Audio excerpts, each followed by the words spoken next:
నా పేరు Madhu, CPIML new democracy.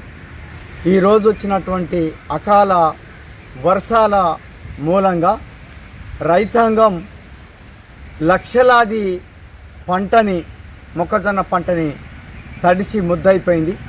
అట్లాగే మామిడి తోట రైతులు మొత్తం జొన్నలు ఆరబోసినట్టుగా తోట మొత్తం కూడా రాలిపోయి నేలమట్టం అయిపోయినాయి.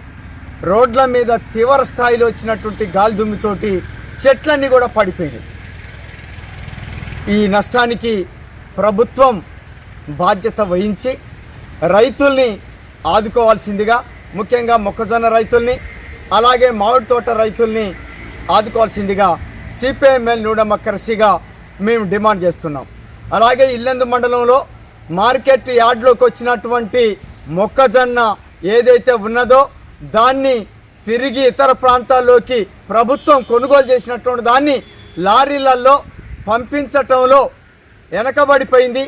దాని మూలంగా రైతు మార్కెట్కు తీసుకొచ్చి పంట నష్టపోయాడు. దీనికి ప్రభుత్వం లేదా ప్రభుత్వ ప్రజాప్రతినిధులైనటువంటి వాళ్ళు బాధ్యత వహించాలి అని చెప్పి మేము కోరుతున్నాం. రేపటి నుంచి ఈ విషయం పైన సర్వే చేసి ప్రభుత్వ అధికారులకి సిపిఐఎంఎల్ న్యూ డెమోక్రసీ ఆధ్వర్యంలో రిప్రజెంట్ చేస్తాం.